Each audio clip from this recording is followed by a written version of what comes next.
Okay po, so good evening ulit sa ating lahat at pag-uusapan po natin ngayon continuation ang Book of Philemon.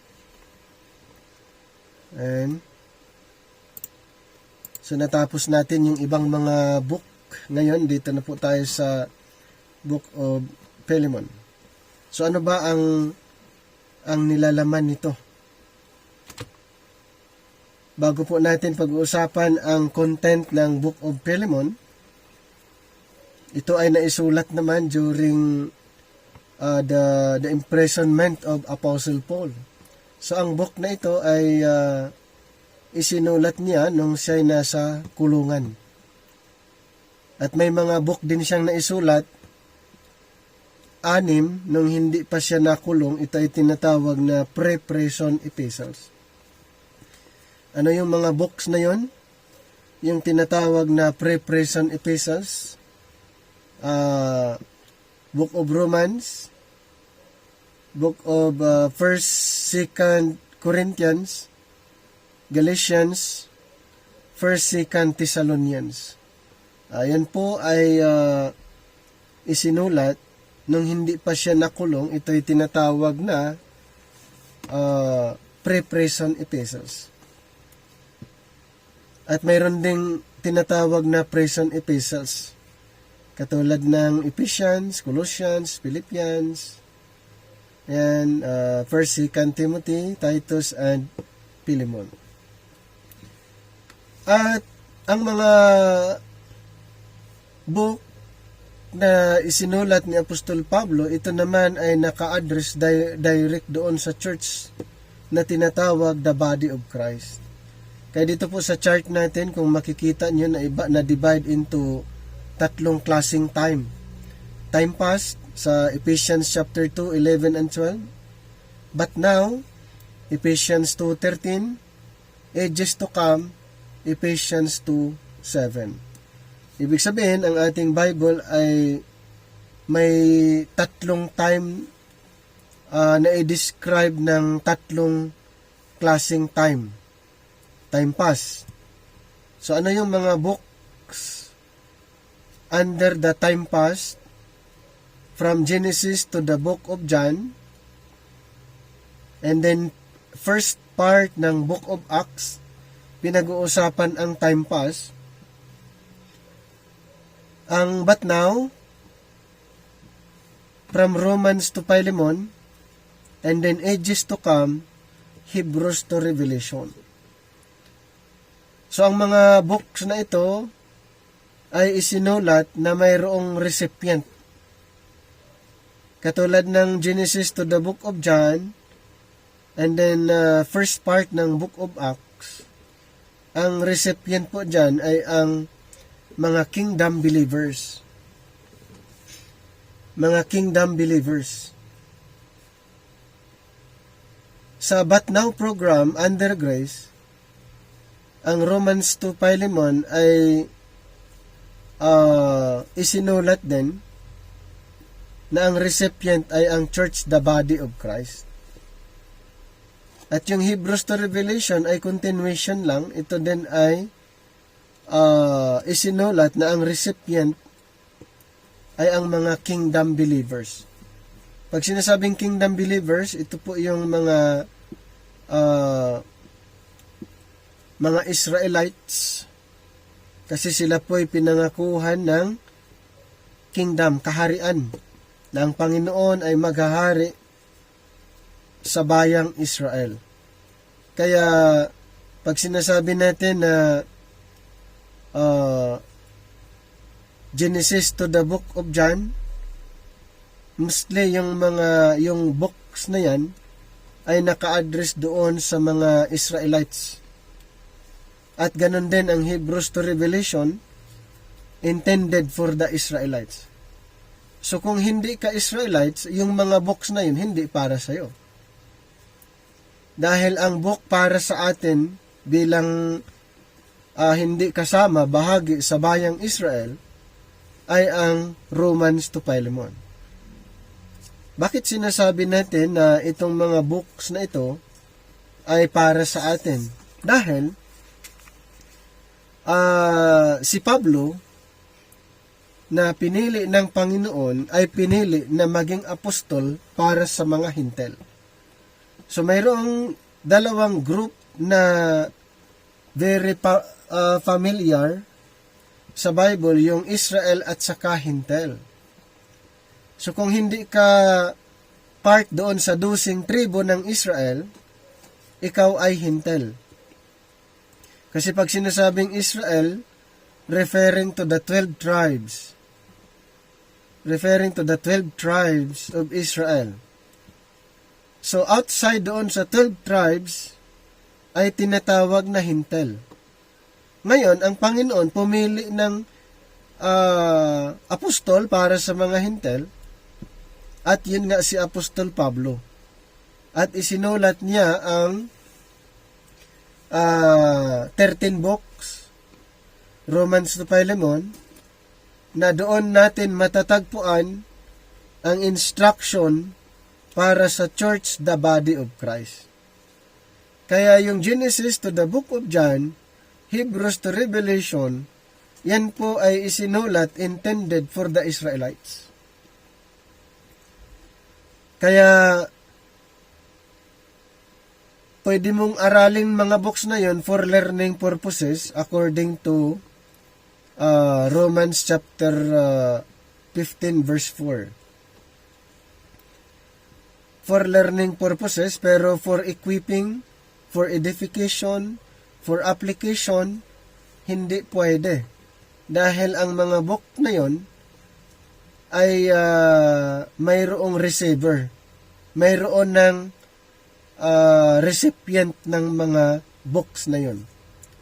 Hindi mo pwedeng angkinin, maging ang Matthew, Mark, Luke, and John, hindi mo pwedeng angkinin dahil ang mga book na yun isinulat para sa mga Israelites. Ganon din ang Hebrews to Revelation, hindi mo pwedeng i-claim na para sa'yo dahil ang mga book na yun ay naka-address doon sa mga Israelites. Sila ang sinulatan. Hindi tayong mga Hintil. Ang sulat po para sa atin, bilang si Apostol Pablo, ang apostol natin, ang Romans to Philemon. Okay? Romans to Philemon. At kung pag-uusapan natin ang gospel, hindi rin natin matatagpuan ang gospel doon sa Matthew, Mark, Luke, and John, yung gospel para maligtas ang isang tao. Hindi ka maliligtas doon sa Matthew, Mark, Luke, and John, maging sa Genesis to Malakay, at maging Hebrews to Revelation.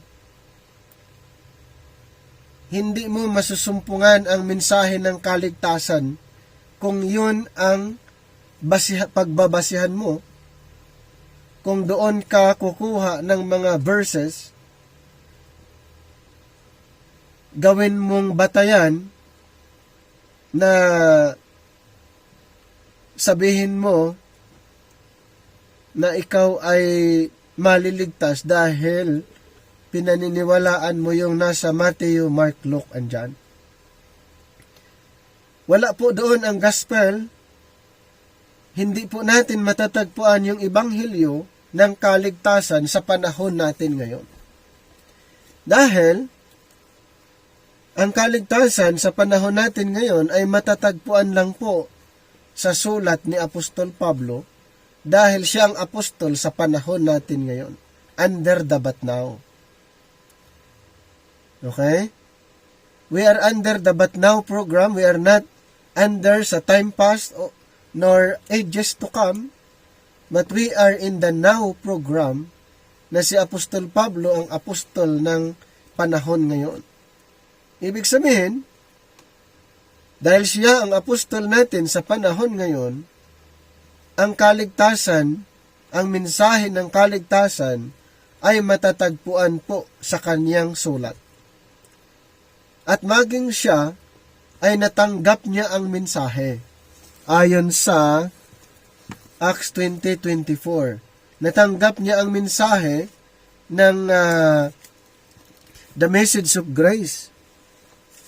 Acts 20:24, but none of these things move me, neither count I my life thereunto myself, so that I might finish my course with joy, and the ministry which I have received of the Lord Jesus, to testify the gospel of the grace of God.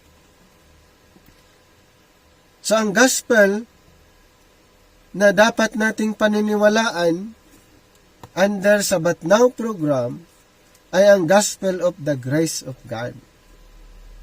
We are under the grace of God. Wala po doon sa time pass. Kung gusto mong alamin, pag-aralan, paano maliligtas ang mga tao sa panahon ngayon, ang mga books na pwede mong gamitin ay ang Romans to Philemon. Pero kung gusto mong alamin paano naligtas ang mga tao noon, ay babasahin mo yung Matthew, Mark, Luke, and John. At pwede kang backward pa, basahin mo yung Genesis to Malakay. At kung gusto mong malaman din paano maligtas ang mga tao under ages to come, basahin mo yung Hebrews to Revelation. Kaya, kung ang batayan mo ay ang Hebrews to Revelation, tapos nandito ka sa But Now program, at ang mensahe na inaangkin mo or pinaniniwalaan mo ay nandoon sa Hebrews to Revelation or sa Matthew, Mark, Luke, and John, ay hindi ka maliligtas doon. Kasi nga, yung mensahe na yon ay hindi para sa'yo. Si Pablo, ang apostol ng mga Hintil, gusto kong basahin para mas lalong maliwanag sa atin na si Pablo ang apostol ng mga Hintil. Romans 11:13, according to Pablo, for I speak to you Gentiles, inasmuch as I am the apostle of the Gentiles, I magnify mine office. Malinaw na si Pablo ang apostol ng mga Hintil. Yung 12 apostol, bakit 12 ang pinili ng Panginoon? Dahil mayroon pong 12 tribo ang Israel. So 12 tribes, 12 apostles representing the 12 tribes of Israel. Hindi po tayo kasama, hindi kasama ang mga Hintil, kaya yung 12 apostol pinili para lamang sa 12 tribo ng Israel.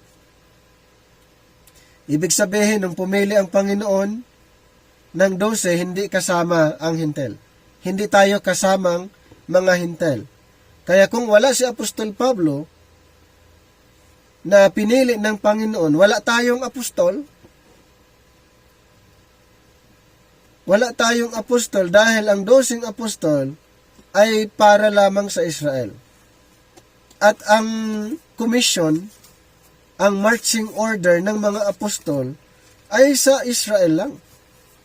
O may sinasabi dito sa Matthew 10, 5-6, These 12, Jesus sent forth and commanded them, saying, Go not into the way of the Gentiles, and into any city of the Samaritans enter ye not, but go rather to the lordship of the house of Israel.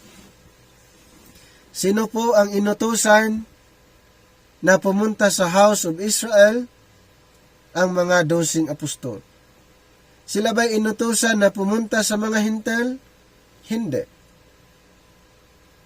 Kung hindi sila inutusan, kung hindi inutusan ang mga 12 apostol, sino ang apostol para sa mga Hintil? Nabanggit po natin, ng apostol ng mga Hintil ay si Apostol Pablo.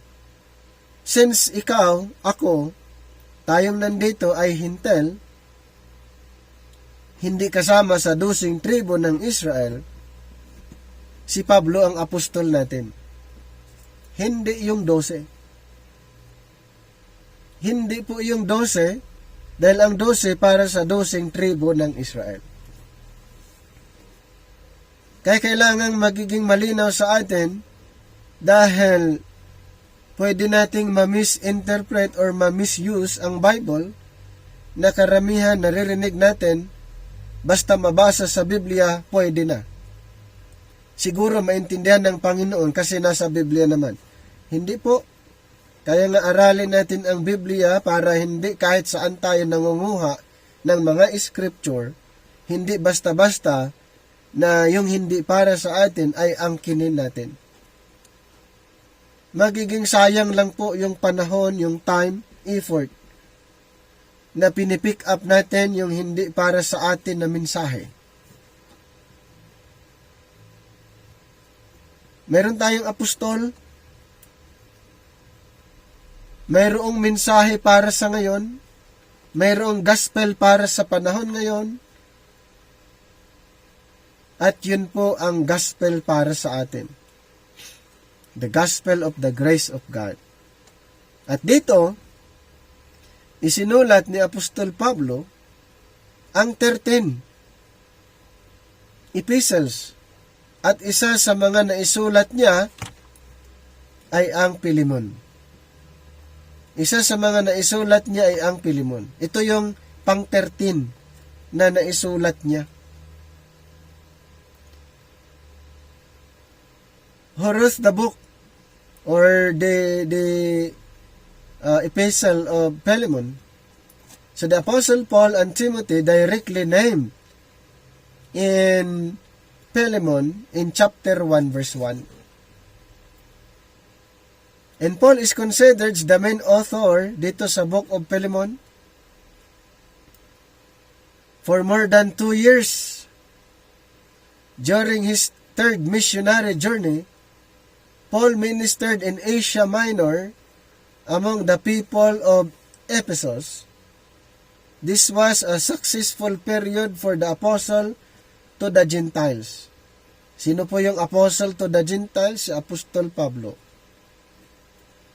Who saw many converts among both residents of Ephesus and visitors to the city. One of the visitors converted under Paul's teaching was a man named Philemon. Okay? Isa sa mga na-convert, ito si Philemon, nang siya nasa Ephesus.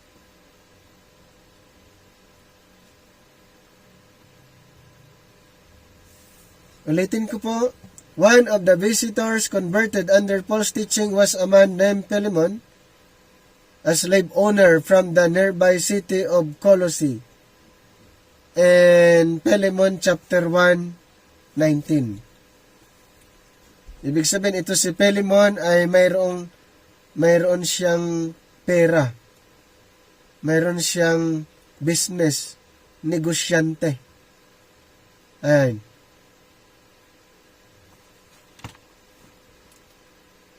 In the Bible book that bears Philemon's name, Paul addressed his beloved brother as a fellow worker. So, nung na-convert ito si Philemon, ay tinatawag na din siyang beloved brother or fellow worker. A title given to those who served for a time alongside Paul.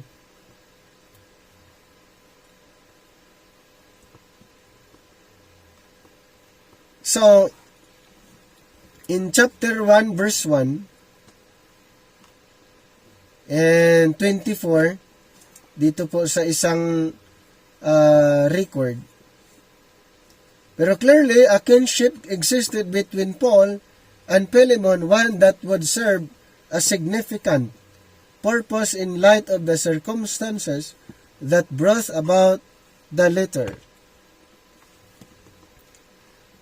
Ngayon, alamin natin kung sino yung audience or audience nung isinulat ang book So, syempre, written to Philemon. Ang Book of Philemon, written to Philemon, an affluent Christian in the city of Colossae, located in modern-day southwestern Turkey. So, yan yung modern name. Ayan. This man was a member of the Colossian Church. Ito si Philemon. Member siya sa Colossian Church that met in his own home. Ito pang maganda na sa bahay sila nagmi-meeting o nagkaroon ng fellowship. Mentioned in the book 2nd verse, Apphia was likely Philemon's wife, while Archippus was his son. He is also mentioned in Colossians 4:17. Both are described in ways which suggest all three family members had become believers.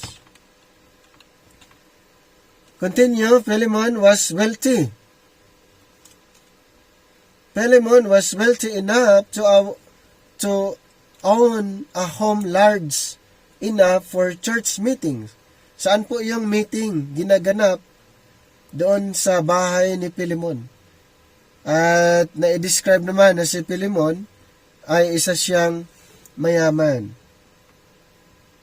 And as well as at least one slave named Onesimus. So ito si Philemon, mayroon siyang slave. Si Onesimus. This slave is the main concern in the letter. Actually, dito po sa Book of Philemon, ang pinaka-main concern talaga kung bakit na isinulat ito ay doon sa kanyang slave na si Onesimus. Bakit kaya na malaki ang parte ni Onesimus dito sa Book of Philemon?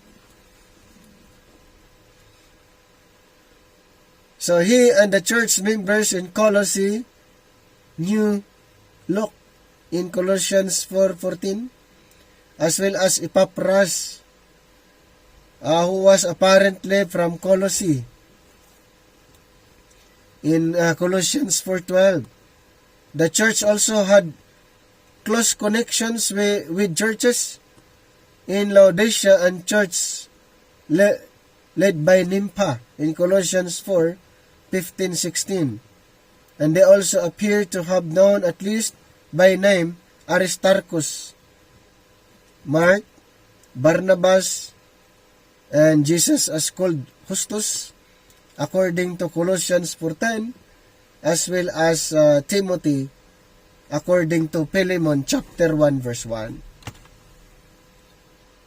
So, kung pag-usapan naman yung days of writing, syempre ito ay approximate.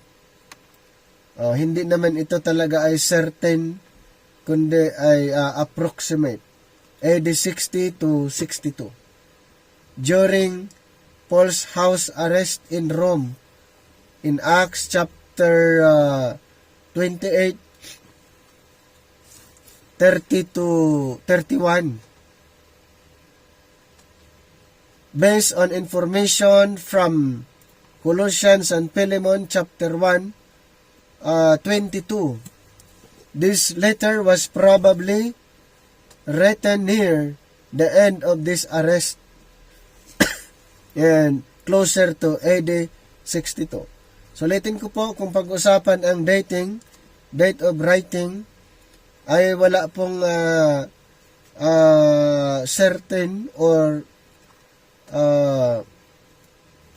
yung exact or accurate na date when it comes of date of writing.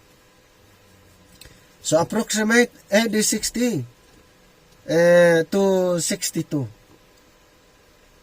At probably written near the end of this arrest.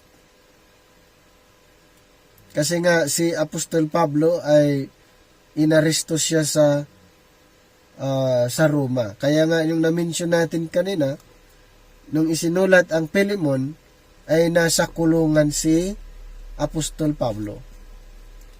Sinulatan niya si Pilemon concerning doon sa kanyang slave na si Onesimus.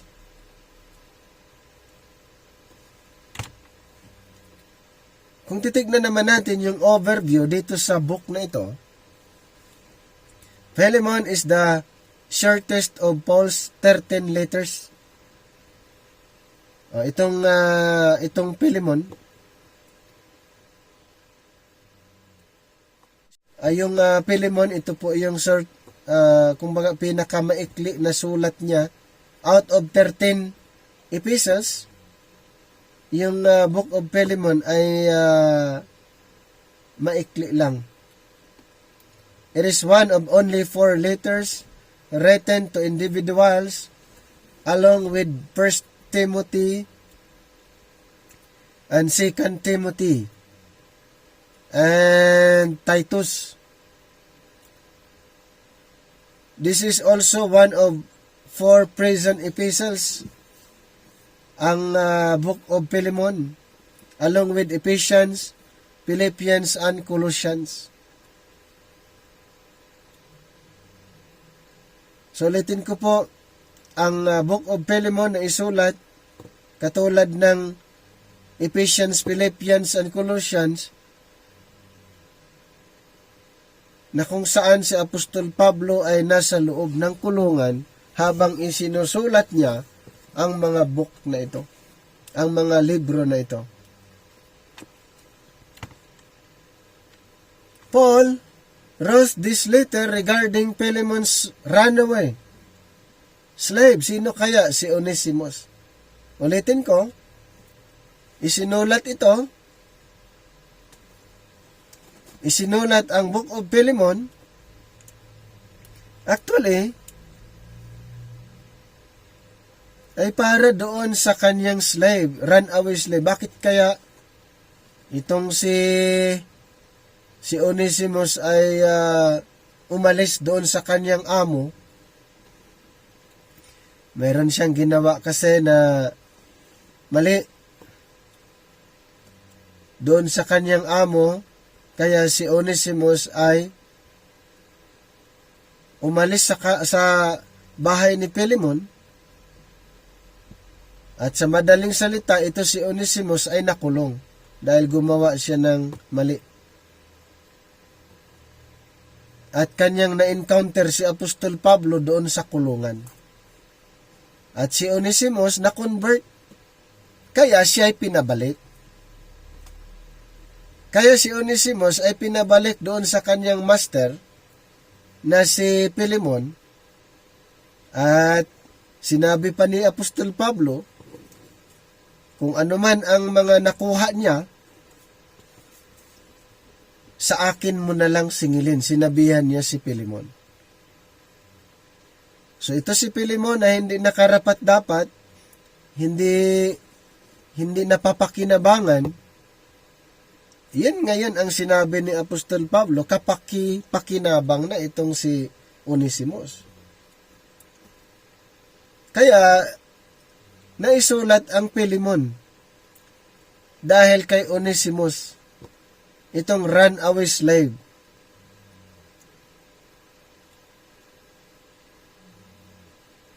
Na dati ay masama. Nung siya na-convert, siya ay kapaki-pakinabang na. So, the letter was likely delivered from Onesimus and Tychicus during the same trip described in Colossians 4, 7-9. Doon mababasa natin yan, yung ito si Onesimus and si Tychicus. So, the runaway slaves, si Onesimus, could be put to death in the Roman Empire, dapat, di ba? Kasi nga, gumawa siya ng masama. So, mayroong parusa dapat.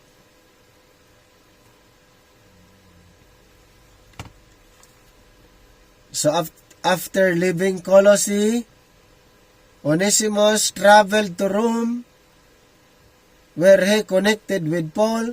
So ito si Onesimus naging believer at nauutusan na siya pa magdala ng sulat. Siyempre noon ang sulat ay kailangang ang tao yung magdadala. Hindi katulad ngayon. Isang pindot na lang makakarating na yung message mo. Pero that time, tao yung magdadala.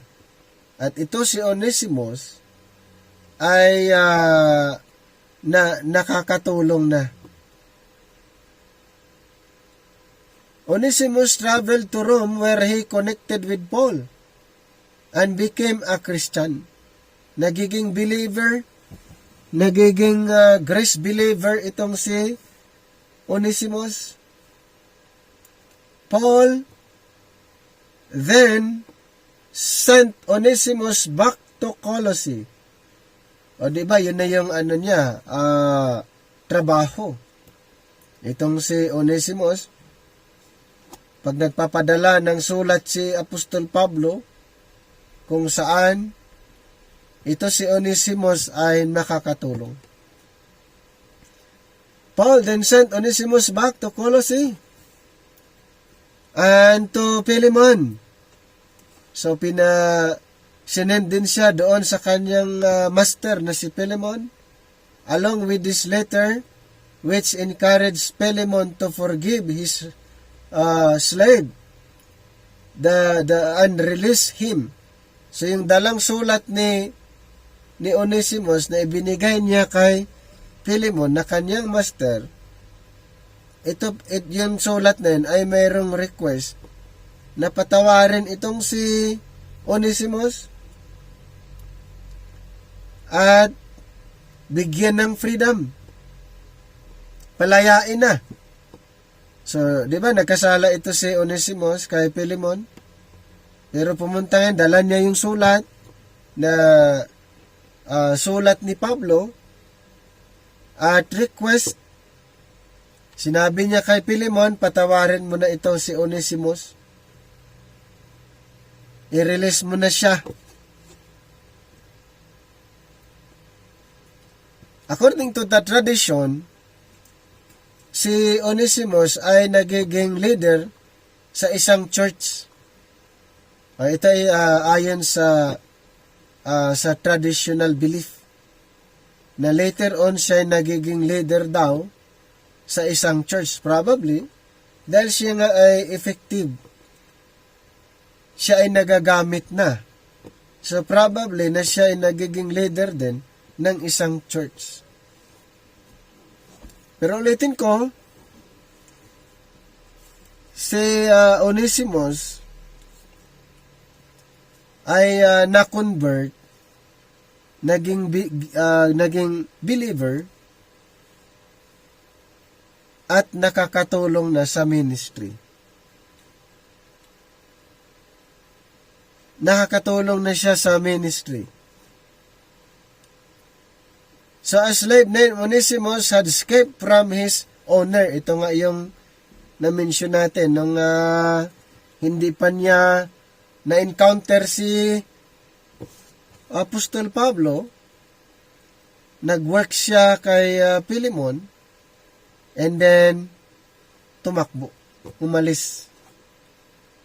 Onesimus had escaped from his owner, Philemon, and had run away from Colossae to Rome. Biro mo yan, from Colossae to Rome. Kaya pala, na-meet niya si Apostol Pablo doon sa Roma kasi nakulong siya doon sa Roma itong si Onesimus.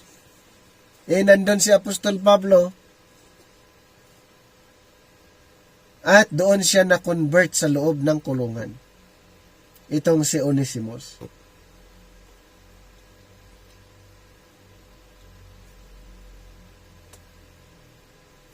Philemon and had run away from Colossae to Rome. Yung the run away referring to kay Onesimus, escaped from his owner Philemon and had run away from Colossae to Rome in the hope that he could disappear into populous urban environment. Ang reason nga umalis siya from Colossae, ayan, para makapag-escape siya doon sa kanila at pwedeng hindi na siya malaman, hindi na siya hahanapin pa. Ito nga from Colossae to Rome. He could disappear into that populous urban environment. Once in Rome, Onesimus, either by accident or by his own design, came in contact with Paul, who promptly led the runaway slave to faith in Jesus Christ. Ganun po ang nangyari. Nung na-encounter niya si Apostol Pablo, siya ay nagiging believer. Siya ay nagiging grace believer. Siya ay nagiging part ng church, the body of Christ. Paul had already been planning to send a letter to the Colossian church by the hand of Tychicus.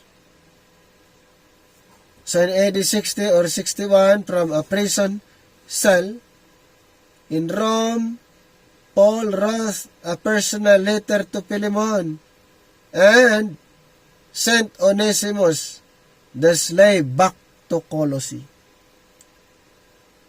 Ibinalik si Onesimus nung umiskapos siya na pwedeng hindi na siya babalik doon sa Colossae dahil sa kanyang ginawa. Pero ano pong ginawa ni Apostol Pablo? Pinabalik siya doon sa kanyang master. Pinabalik si Onesimus doon sa Colossae sa kanyang master na si Philemon.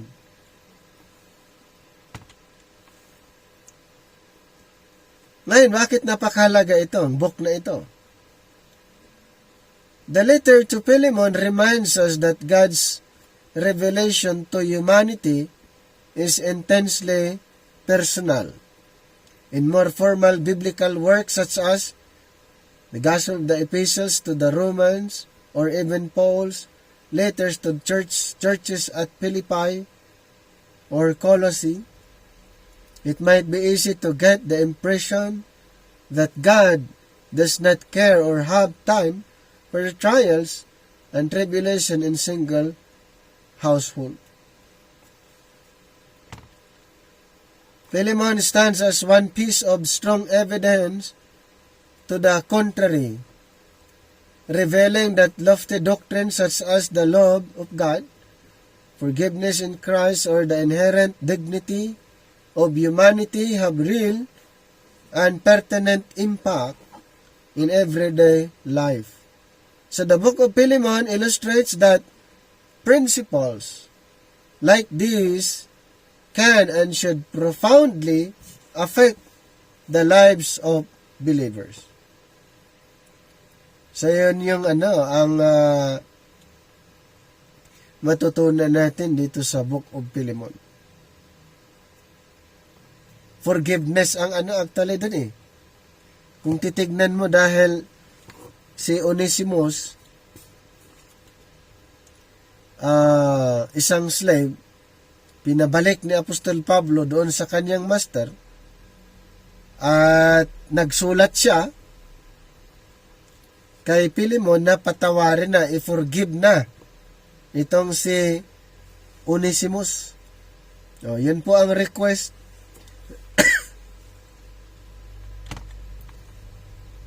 So, anong idea dito?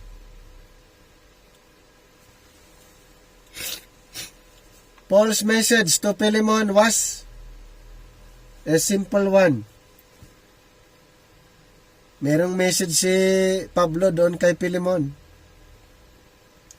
Based on the work of love and forgiveness that had been wrought in Philemon's heart by God, show the same to the escaped and now believing slave Onesimus. Nung dati na umiskapos siya, umalis sa Colossae, pumunta ng Roma, at nung na-encounter niya si Apostol Pablo, siya po ay napangaralan, at ngayon siya po ay believing slave Onesimus. Siya ay isang believer.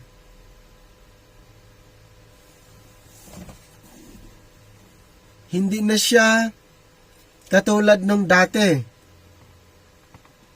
Tinakasan niya yung kanyang amo na si Philemon. Pero nung siya na-convert, pinabalik. At siya naman ay believer na.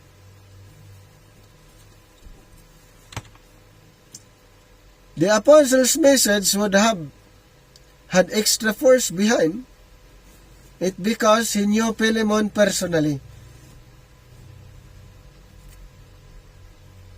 Ito si Philemon ay believer na, kilala ni Apostol Pablo. Ito si Philemon. Paul had explained the gospel to Philemon and had witnessed the profound result. New life blossoming in a once dead heart in Philemon 1:19. Paul knew that conversion is nothing to trifle with, but that it should be honored and fostered. So malinaw na itong si Philemon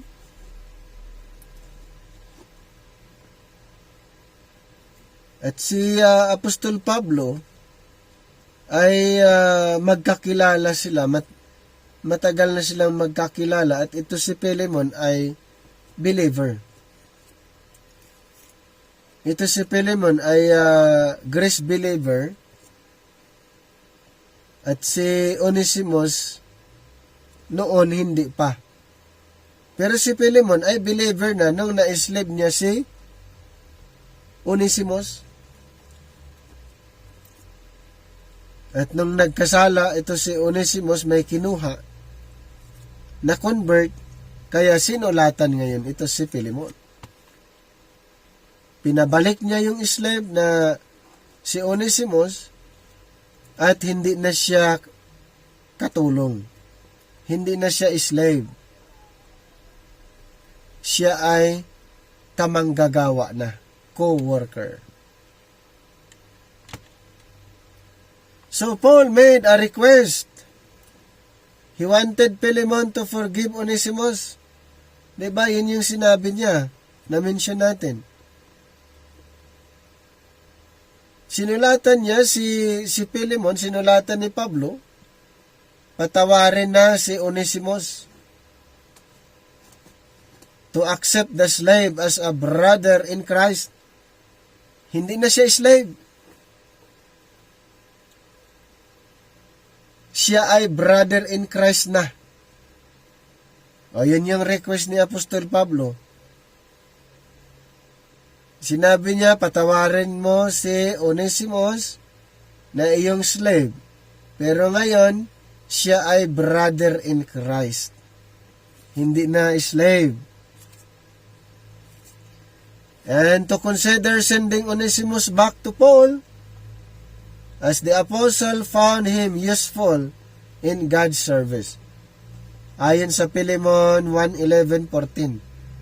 Ito pala si Onesimus ay useful. Nagagamit na siya in God's service. Paul did not minimize Onesimus' sin. Si Onesimus ay nakakatulong na sa God's service. sa ministry. This was not some kind of cheap grace that Paul asked Philemon to offer. No, there was sacrifice required in this request. And because of that, Paul approached the topic with gentleness and care in chapter 1, verse 21. His letter to Philemon presents in full color the beautiful and majestic transition from slavery to kinship that comes as a result of Christian love and forgiveness. So mayroong tinatawag na transition from slavery to kinship. At malinaw na si Onesimus, hindi na siya slave. Siya ay co-worker na ni Apostol Pablo, co-worker kay Timothy.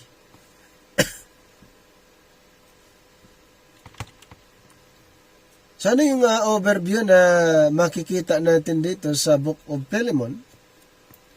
The short Book of Philemon was written by Paul from prison to persuade Philemon to receive back his runaway slave and now converted slave Onesimus in the spirit of forgiveness and Christian brotherhood. Instead na tumakas ito si Onesimus, na-convert at pinabalik ngayon. At na-request na ni Pablo na patawarin na siya.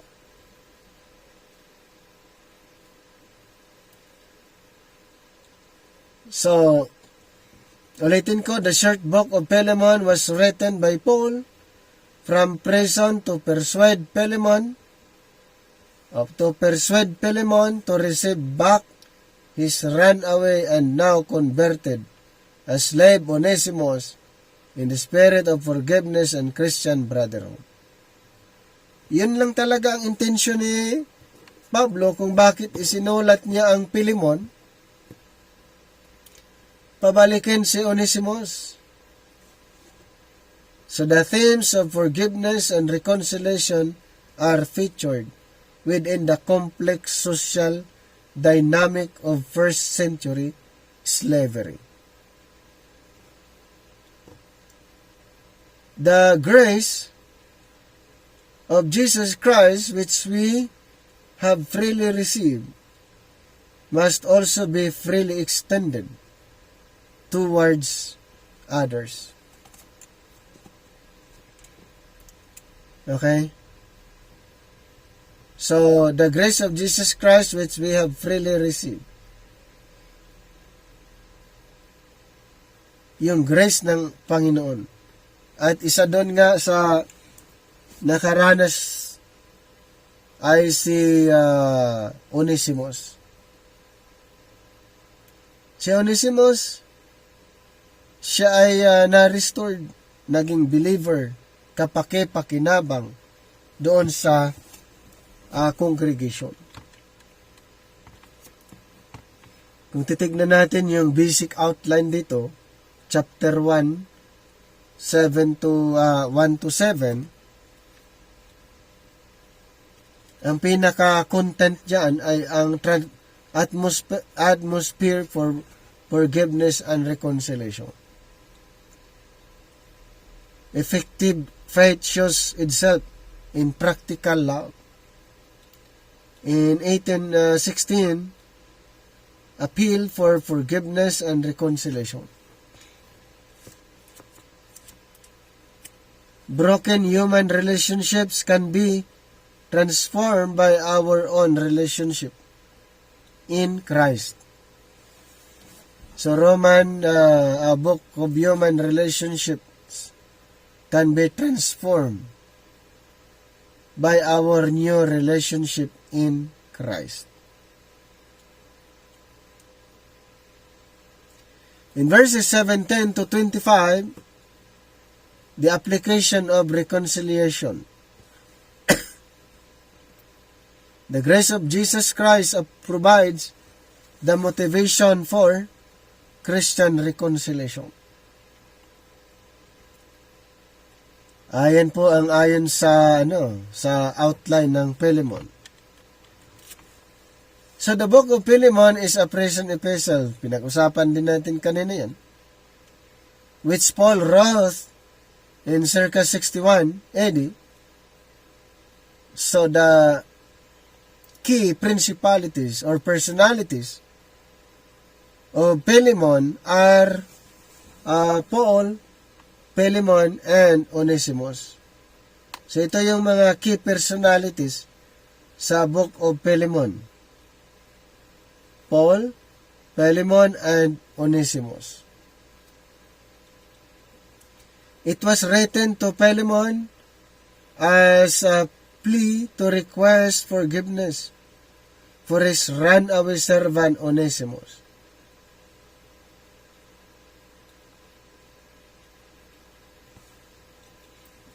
And then, Onesimus was a new believer in Jesus Christ. And then yung book of Philemon consists of only one chapter. Isang chapter lang ang book of Philemon. At ulitin ko, it was written to Philemon as a plea to request forgiveness for his runaway servant Onesimus. Yan po ang purpose kung bakit pinabalik si Onesimus para siya tanggapin muli pero hindi na servant, siya ay co-workers.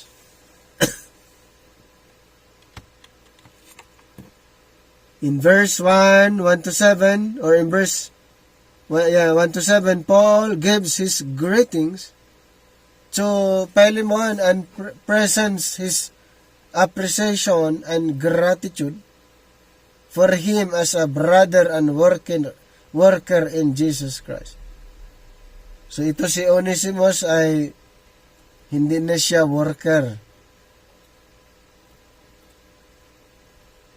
Ayan. So Philemon was most likely a wealthy member of the church in Colossae. So si Philemon isa siyang wealthy na miyembro sa Colossae. It seems Paul begins by opening up Philemon as to prepare him initially before mentioning Onesimus, his runaway slave. And may preparation.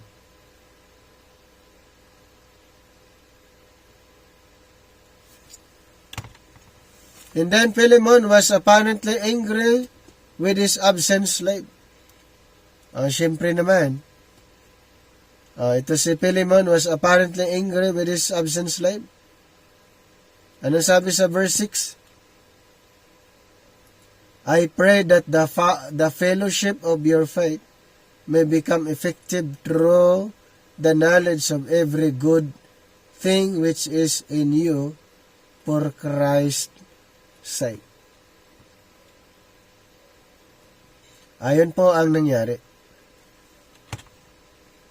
And then in verse 28 to 25, consists of Paul's appeal for Onesimus. Ito na. I appeal to you for my child Onesimus, whom I have begotten in my imprisonment. So ulitin ko si Onesimus na convert sa loob ng kulungan. At siya tinatawag din na child. Tinatawag ni Pablo na my child Onesimus, whom I have begotten in my imprisonment. So but now is useful. Na dati, useless. Ito si Onesimus formerly was useless to you. Yan pong nangyari sa verse 10. But now is useful both to you and to me. Ayan, ito si Onesimus ay malaking maitutulong kay Philemon at kay Apostol Pablo. Onesimus had run away and traveled to Rome where he met Paul. While there, Onesimus surrendered his life to Christ. So, ganun po ang nangyayari. Itong si Onesimus, nung na-convert, pinabalik, sinulatan ni Pablo si Philemon at si Onesimus, since siya ay naging believer na dating useless, ngayon ay useful. Si Onesimus. Philemon under Roman law could execute his slave. Diba? Could execute his slave for fleeing, however, and then Paul pleads with Philemon to accept his servant. Paul goes one step further and asks Philemon not only to accept his slave, but also to accept him as a brother in Christ.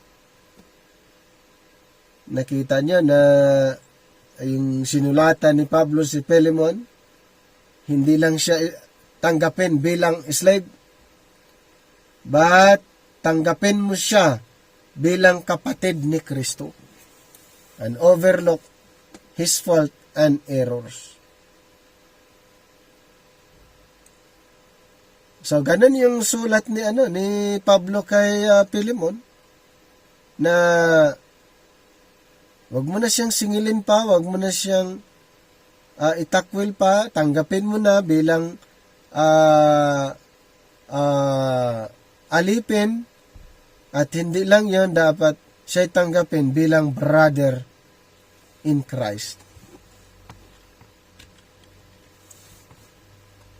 In verses 15 to 16, for perhaps he was for this reason separated from you for a while, that you would have him back forever, no longer as a slave. So, hindi na siya slave, but more than a slave. Beloved brother, especially to me, but how much more to you, both in the flesh and in the Lord.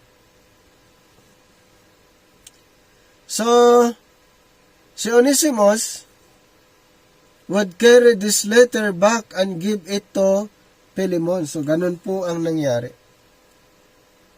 Dala ni Onesimus yung sulat, ibigay niya doon sa kanyang amo na si Philemon. Actually, ang request doon ay patawarin na itong si Onesimus, na dating useless, ngayon ay useful na siya.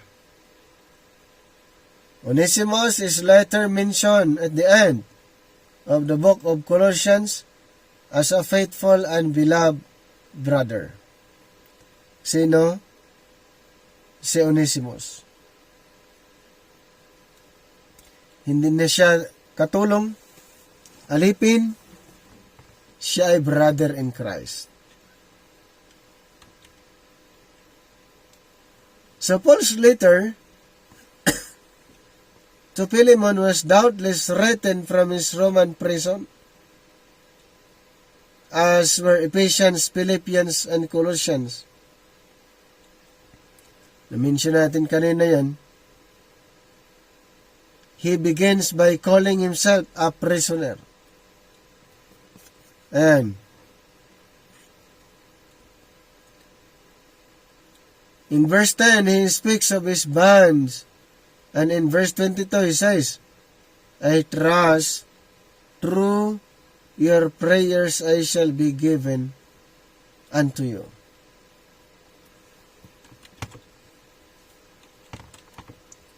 So this brief epistle is strictly personal in nature, containing nothing of a doctrinal or dispensational nature.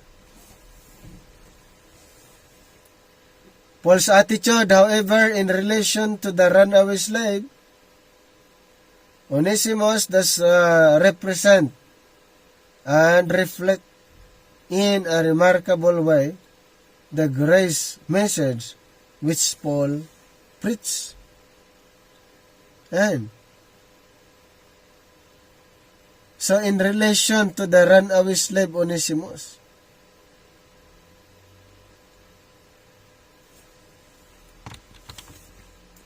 the name Onesimus meaning profitable. Dati siya ay useless, pero ngayon siya ay useful. Siya ay profitable. The name Onesimus means profitable. But like Adam, he had become unprofitable in verse 11. Through sin, Paul had found this regenerate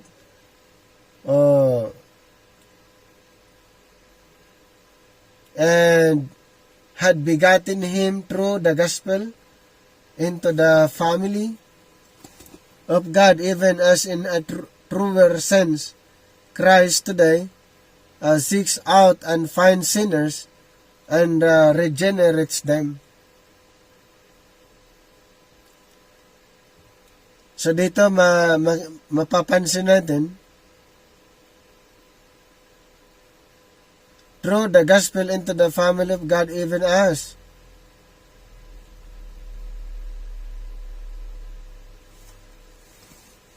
in truer sense Christ today seeks out and finds sinners and regenerates them. And then Paul sends Onesimus back to his master, no longer to be merely a servant, hindi na servant, above servant. Above a servant.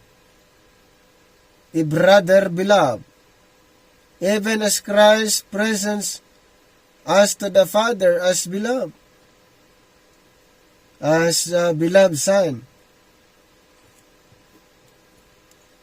And just as Christ took all our sins upon himself and completely paid our debt of sin, so Paul tells Philemon, if he had wronged thee or oweth thee enough, but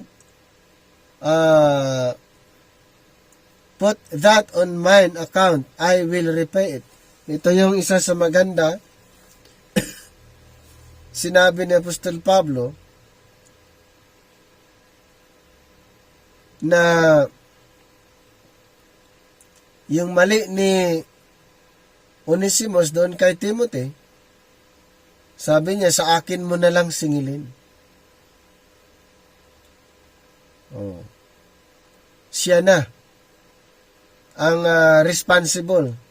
I will repay it, sabi ni Apostol Pablo.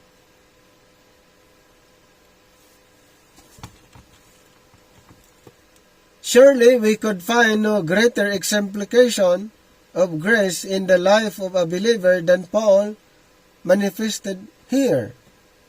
We might well ask ourselves, which is preferable? To profess the grace message and fail to demonstrate it in life situation,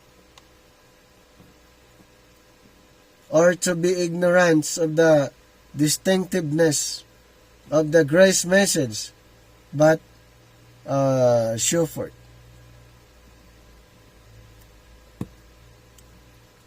The grace of our Lord Jesus Christ in our relationship or relations with others. Okay, nakita nyo na mahalaga ang ito nga si Onesimus na na-convert ay mahalaga sa Panginoon dahil siya ay useful na sa ministry.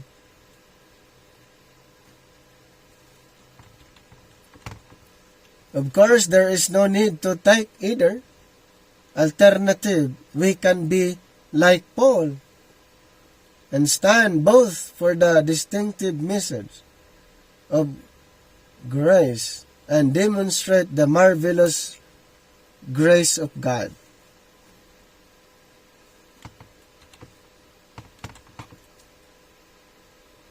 So the purpose of this writing, the letter to Philemon, is the shortest of all Paul's writings and deals with the practice of slavery.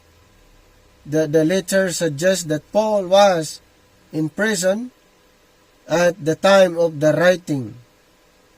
Philemon was a slave owner who also hosted a church in his home. During the time of Paul's ministry in Ephesus, Philemon had journeyed to the city.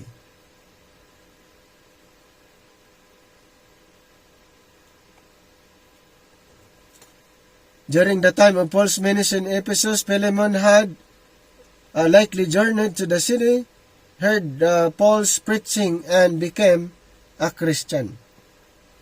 Ganun po si Onesimus. So the slave Onesimus robbed his master. Ito po kasi ang nangyari. Ninakawan niyang master niya at siya umalis. So Philemon and ran away, making his way to Rome and to Paul. So Onesimus was still the property of Philemon pa rin. So itong runaway slave ay siyempre ang nagmamay-ari pa rin sa kanya ay si Philemon pa rin. Kaya Onesimus was still the property of Philemon, and Paul wrote to smooth the way for his return to his master. Through Paul's witnessing to him, Onesimus had become a Christian in Philemon 10. And Paul wanted Philemon to accept Onesimus as a brother in Christ and not merely as a slave. Ganun po yung request ni Pablo kay Philemon. So ulitin ko, dahil kay Onesimus, kaya naisulat itong Book of Philemon. Dahil doon sa kay Onesimus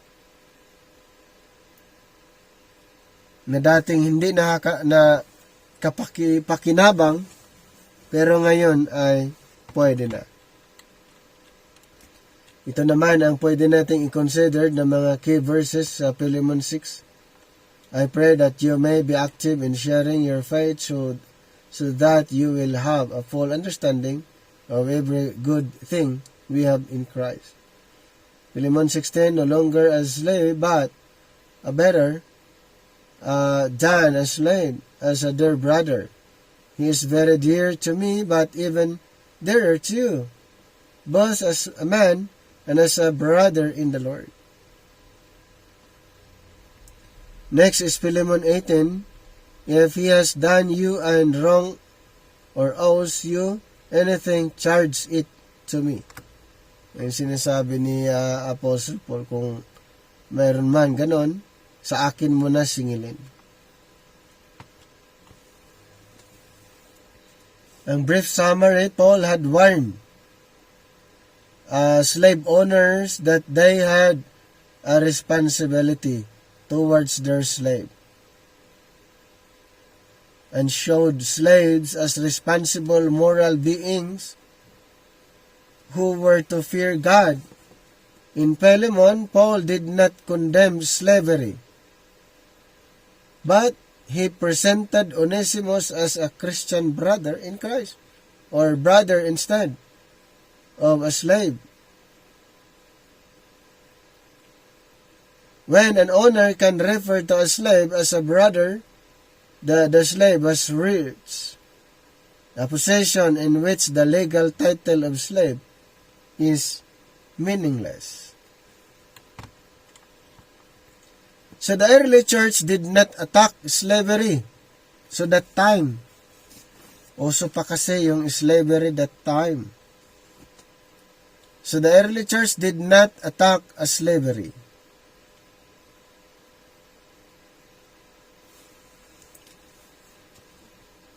So, directly but laid the foundation for a new relationship between owner and slave. O, sino yung owner? Si Philemon. Sino yung slave? Onesimus. And Paul attempted to unite both Philemon and Onesimus with Christian love so that the emancipation would become necessary. So only after exposure to the light of the gospel could the institution of slavery die.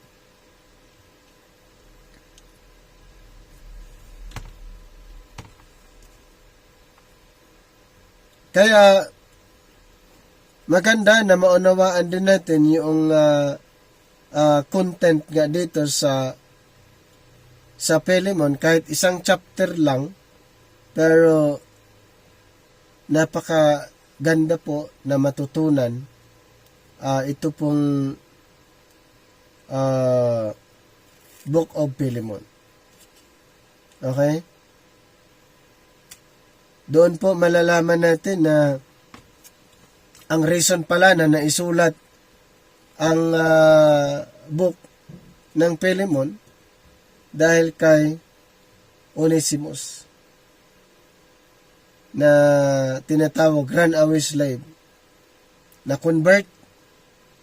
Pinabalik ni Pablo, dala yung sulat kay Philemon. Tanggapin nyo ito si Onesimus. Tanggapin nyo si Onesimus at kung may nakuha siya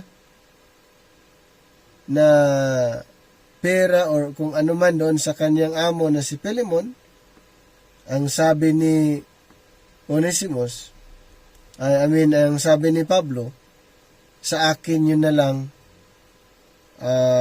sisingilin. Okay?